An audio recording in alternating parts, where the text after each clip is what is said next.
What's going on, you guys? Another video from Brother Cliff, giving these kids a whole new way of thinking. And I'm just gonna jump right into it, and I'm gonna jump in every once in a while, I'll throw my little 2 cents in there. But here we go. I just want to kind of challenge you on your two pieces of evidence for God. Yes. So, intelligent designer, you said the eye, human eye, so there has to be a designer. But then you also said evolution is true. So you don't need a designer for making eyes, do you? You can evolve an eye. You never get something from nothing. This is what they want to do every single time. They want to skip to the evolutionary process, which still doesn't make any sense and you have no evidence for. But you want to skip the most important part, how life came from non-life. Because who has any evidence for that? Quantum physics, again, kind of challenges that one. No, it doesn't. Yes. It challenges it, but it cannot make a strong case. Why? Because it's a philosophical issue. It's not a scientific issue. Can you get something from nothing? There's a book called Something from Nothing. A Universe from Nothing by Lawrence Krauss. Have you read it? So, no, I've not read it. Okay. No, it's impossible philosophically for you to get something where there's nothing. It's irrational.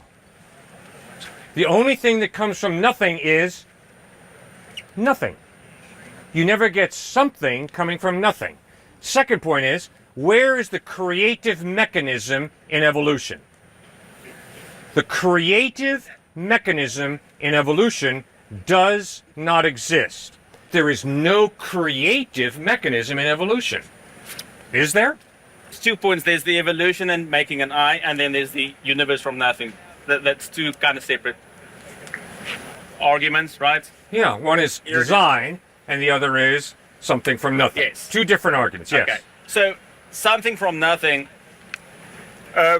Firstly, we're not 100% sure the Big Bang is the beginning of the universe. We're not 100% sure of anything. So Agreed. there are many different other theories than a God. Yeah. I mean, there's the multiverse. God is one of many theories for how our universe came to be. Would you agree? No. There are many different theories. Agree with you on that. But no. The idea of a multiverse has zero evidence to support it. I would It's not agree with impossible that. to... well, all right, fine. What's the evidence that they're multiverses? Cosmic inflation. So directly after the Big Bang, there was a period of inflation. Not the inflation we see in the universe now. There was a speeded up inflation period. And the best explanation for that at the moment is kind of like a mother universe with many patches that experience inflation. And so there's many universes out there. That's kind of the one. The mother universe. And yes. And then has little progeny of the different universes. What on earth does that mean? it means there's a kind of bigger reality outside of the universe we see and know. What's the evidence that there's a bigger reality outside of this universe that we live in? There are different models. Models. Yes. So because there's someone has, with their fertile imagination, come up with another model?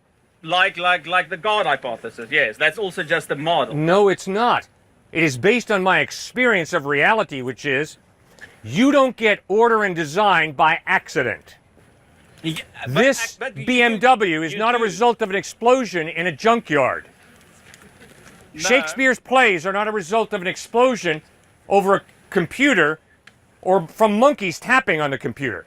You only get order and design, be it a building, a car, an article of clothing, if there's a rational mind involved. That's not entirely true. Well, then give me some examples that But contradict again, it. there's two different arguments here. There's the universe one, and then there's design or kind of complex, mechanisms out there, like the eye. Or you can get humans from evolution, starting with a basic replicator. Oh, I said that. I agreed with that. But why do you then need a designer when Because you can get you it do from? not have order and design without an intelligent mind involved. But And we- secondly, you we don't just get agreed something you coming do. from nothing. It's impossible. Again, that's two different arguments. Let's I'm aware it's two different arguments. Which one do you want to argue? Let's say You choose. let's do the evolution one, right? Okay. So Imagine there's a very basic molecule, right? And it can replicate itself in the primordial soup, as it's been called. So I'm not even about to sit here and pretend like I'm some kind of scientist or anything, but when you start using words like basic molecule that can self-replicate itself, that came from some primordial soup, like, what? That sounds very not basic, okay? That sounds very, very complicated and something that cannot just accidentally happen. Over 4 billion years, directed by natural selection, not a designer, not a god, you can evolve complex life, starting from a very simple basic building block. Do you agree with that or not? I think it's rather clear that it's impossible to get a genetic code out of primordial soup by accident. The genetic code where proteins are allowed to be produced is far too complex a genetic code for me to say, okay, it's all just an accident. It just happens by chance. The amount of information in the DNA of a single cell is far more than the amount of information in 3 sets of the 30-volume Encyclopedia Britannica. When you study the amount of information in the DNA of a cell, it is mind-boggling. Yes, and it's real simple. 4 billion years. So what if it's a few billion years? I don't care if it's a trillion years. You don't get that kind of order and design by chance. There's got to be an intelligent mind of some type. Again, it's not complete chance. The mutations are chance, but it's guided by natural selection. No. You do not have 1 + 1 = 2 guiding anything. 1 + 1 = 2 is a very accurate description, mathematically, in arithmetic, of if you have 1 and another 1, it equals 2. But guess what? 1 + 1 = 2 does not put any money in my bank account. I have to put the money, an intelligent being, into my bank account. Now, is 1 + 1 = 2 true? Yes, it is. But it doesn't do anything creative. It simply describes reality, which is, if you have 1 + 1, then you got 2. That's what science is. That's what mathematics is. It's tremendously sophisticated. It's absolutely magnificent. I love it. But it is intellectually dishonest to say, therefore, because I know that 1 + 1 = 2, therefore I'm going to have $2 in my bank account. No. It's not just going to happen. I honestly do not understand your argument there. It's okay. I'm just saying, this 1 + 1 = 2 abstract numbers, that's not where I'm going with this. I'm just saying that the accumulation of very simple processes can lead to something complex. How in the world, though, do you believe in that naturalistic process if modern science, just recently, in the last 10 years, there's consensus on a cell cannot evolve? There's trucks within a cell that work together, but there's no evolutionary process with a cell. Any non-Christian apologetic scientist that you can point me to? I don't know many so- scientific apologists who are non-Christian. a single cell, there's evidence for when the first single cell engulfed another cell, and that was the start of multicellular life, right? They've reproduced that process in the lab. No. So so once you have that, then you can. But there's no scientific evidence to that. There's no evidence behind that. You just asked me where I got mine. Where do you get the evidence that Lawrence Krauss does not? I've talked to Lawrence Krauss before. He does not believe that. He does not say that a cell can just pop up out of nowhere and then just evolve and self-replicate. I also never say the cell pops out of nowhere. Okay. I love that he personally knows the person that he's talking about right now, so he can tell him straight up that he doesn't believe what you're claiming that he believes. And then once he realized that that was a dead end, he very subtly switches the direction towards, I never said that it came from nowhere. That's a diversion to try to get away from the point that he just got disproved on. So where does it come from then? Okay, so firstly, that's okay. I do not know. Okay, right? good. It's Bravo. All right, bravo. Very good. It's fine not to know, but science is working on that problem. That's a big active scientific field to find the first building And blocks that's a of life. great out for you. No, it's the science of the gap. but- Science eventually will just figure it out. That's how science works. No. Science is dedicated to discovery, but that is such a nice out for you to say, oh, there's no God, but science will just figure it out one day. No, God absolutely is a creative, you want to talk about process, just call it a mind out there. If modern science was built off of Christians who said there's law, mathematical laws in this universe, so probably there's a lawgiver, that pushed them as creative minds to be scientists to figure out what the law is and who the lawgiver is himself.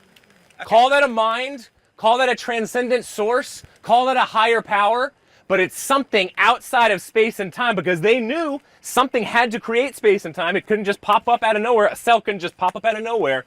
That's why all the Keplers, the Galileos, even Einstein said it was such a major problem, so he eventually believed in God, because there had to be something outside of space and time that created space and time. I'm going to preface what I'm going to say with, I know that's not how it happened, but the Yuri Miller experiments in the 1950s, where they put a couple of element components in a flask, added energy, they show that you can get the beginnings of amino acids. And that was totally disproved. Totally disproved by NASA. NASA totally disproved it. They had it wrong what elements That's were right, exactly. available. So they're wrong. But it kind of shows you that there are ways that you can do it. People are still working on this. Yeah, outside of reality, there are ways. No. Again, disproven. And then, no, it doesn't show us that there are ways of doing it. It shows us that you guys have tried and failed. There is no proven way to do what you're talking about doing. Poof, it can happen. If you go Why do you believe poof, it can happen? Well, it's outside of reality. If you go to conferences on this, there are people working on models, working on ideas how you could either, and vents under the sea, these hot thermal vents, how you can create life there, how you can do it. I mean, there are many different theories out there. People are working on it.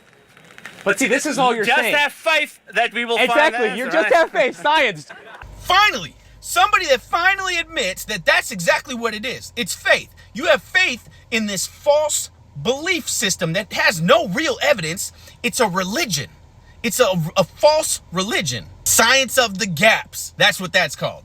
No disrespect by this, but you just stepped up and all you're saying is, well, no God, we just came from nothing and science will figure it out. And there's models out there, but you're not giving the models. You're just saying there's models and somehow science will figure it out. Well, where is the best evidence coming from? You need more than just saying there's models and science is going to figure it out.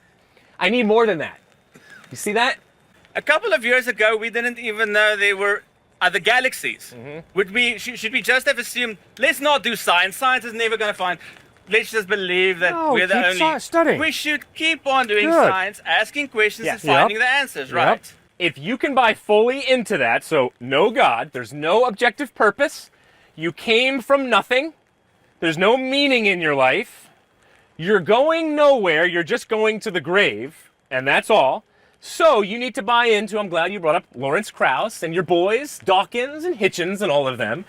They clearly stated, you have no purpose, you're an accident, you have no meaning.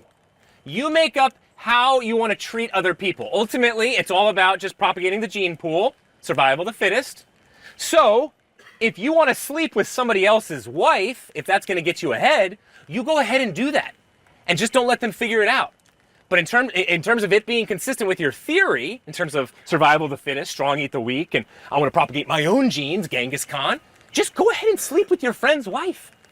No, okay, so there's still objectively okay,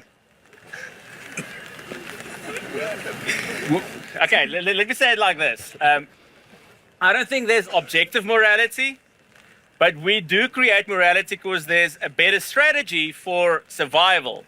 And a good strategy for survival between humans, where we live as social animals, is to work together.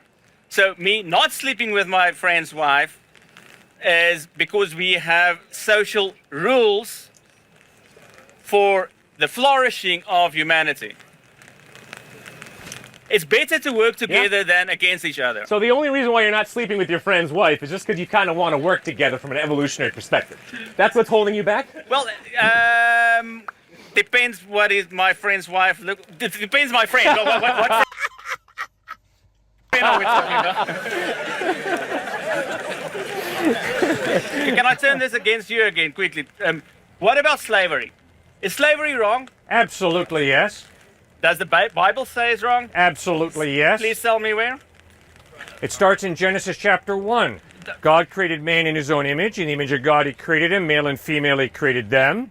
It goes on to Exodus chapter 21 verse 16 where we read, if you kidnap someone and are caught either still possessing them or having sold them, you are to be put to death. Death penalty. Okay. Rules for treating your slave in the Bible. At no point does God say slavery is wrong. Oh, God says it's totally wrong. No. Just read the letter of Philemon. Paul writes to a slave owner, Philemon, I have met your runaway slave Onesimus in prison. I've led him to Christ. I want him to come back to you. Please accept Onesimus back, no longer as a slave, but as a brother in Christ. One slave. Clearly.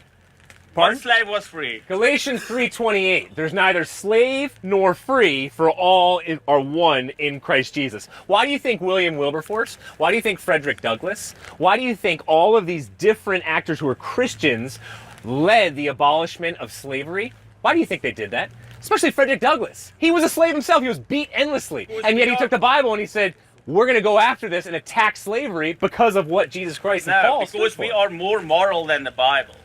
We're more moral than the Bible. Yes. Oh, so you do have an good. objective standard. No. Yes, you do. Not objective. You've just said we are more moral than the Bible. So you've made quite a judgment statement. Fine, I have no problem. You can make whatever statement you want to. But let's be real honest. You're not a relativist. You have just said we are more moral than the Bible, which means you have a standard, an objective standard of morality that the Bible falls far short of, but that you, with your moral superiority, do a better job meeting. It's a subjective moral evaluation, I do. You cannot live out moral relativism. It is impossible. Because you as a moral relativist, which you already acknowledged, are trying to pin us with this issue of, oh, does the Bible say that maybe slavery's right? You're appealing to a moral argument. You're not appealing to a moral relativism. You're appealing to an objective moral standard and saying, I can't believe this horrible book, the Bible, actually promotes slavery. Okay, good argument. Because slavery is not a good method for flourishing of Which humanity. is your relative definition of morality. Yes, it is. Exactly. Well, just don't get too committed to your position, because remember, it is relative. But exactly. Morality changes all the time. Okay. 2,000 years ago, it was fine to have a slave. Even 200 years ago, people thought it was fine to have a slave. We progress, right? Now it's not cool to have a slave. No, we don't anymore. progress. Yes, we did. No, we don't. What's the bloodiest century in the history of humankind? The 20th century. How about 42 million by Stalin? How about 37 million by Mao Zedong? How about 21 million by Adolf Hitler? How about 2 million by Pol Pot? The 20th century was the bloodiest, the most human beings massacred of any century throughout human history. We don't count God massacring a lot of people. Oh, really? When did that occur? Who did God massacre? There's a story about a flood where he just decided, man, I don't like these people anymore. Let's kill them all. No, that's not true at all. Oh, sorry. He chose to judge people who had consistently done evil, and he judged them. And there's coming a day of judgment when he will judge all of us. And he does that because he's just, because he loves, because we hurt each other and rip each other off. God doesn't say, let's have coffee at Starbucks. It really doesn't matter if you murdered somebody or hated them or raped them. It's okay, I'm just loving. And what goes around comes around, so let's just la la la. No, he loves you, which means if he loves this man and this man hurts this man, he's going to judge him for hurting him. Why? Because he loves him. That's why. God is not a rogue. He's not a Scrooge. He's a loving being who is just. And I can promise you, if you think date rape is cool, you're going to be in trouble with God. And I don't care how much you justify it with moral relativism and, well, just, we just make it up as we go along.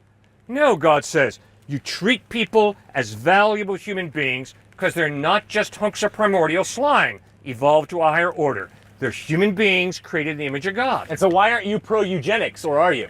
All human beings are created in the image of God. All human beings, whether you were born, handicapped, whatever it might be.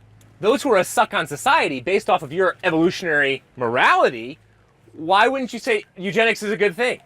Why wouldn't you go with the Scandinavian countries right now, some of them, that are atheistic, who are saying, hey, we're almost killing off completely Down syndrome babies because we're aiming at them to abort them like that.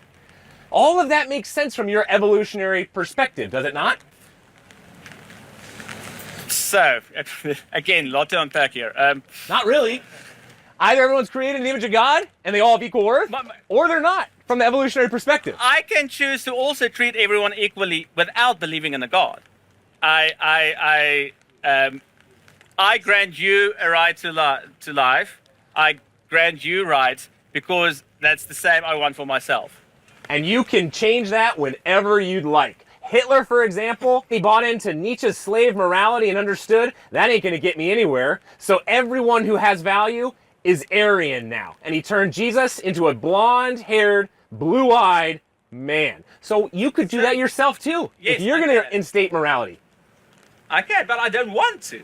Why don't you want? It doesn't matter if you want to or not. You're still totally mercurial. I can also go and rape everyone I want, and I do every day. I And don't this want to rape anyone. And this is why I think you're a little goldfish right now, swimming in a water, and you don't know what that water really is. It's the Judeo-Christian values that you have now attached yourself to. Sure you have. You're a very nice guy. And I appreciate the way you dialogue with us. I really do. But that's all based on a view of personhood. Is to work together and not walk around killing and raping people. Yeah, but if raping people helps the human race propagate, according to your worldview, there's nothing wrong with rape. If we produce more babies by raping, that's good, according to your worldview. So just be consistent. I never said I believe in just having as many children as I want. I know you didn't say that. That's not... I find meaning in life somewhere else than raping people. Good. There's meaning, and I create my own meaning. Yes. And it's not by creating offspring. Okay. Okay, so I find meaning in, well, science and Good. conscious experiences. Yeah. The meaning of your life is today. If you create the meaning of your life tomorrow exactly opposite, one is not right, the other's not wrong. It's all relative. I've changed my meaning many times. Good. Okay, now can you really live that out? If I say the meaning of my life is to love and respect this guy, and tomorrow I say the meaning of my life is to steal from him and to eventually murder him, are those both equally valid? To who? In reality. You see, the point is, if in reality it's all relative, then it doesn't matter whether I feed him a meal tonight or whether I murder him. It's my choice. Choice. My choice. We're going to put you in jail if you murder him. Oh, come on. Only stupid people get caught by the police. When it comes to subjective morality, if you don't understand the point that he's trying to make, you are purposely suppressing the truth. I don't care what your excuse is. You just don't want to admit that he's right. He has a point. But anyways, that was another amazing video by Cliff, and I love helping spread the message from these followers of Christ and helping spread that word. And I'll see you guys again next time.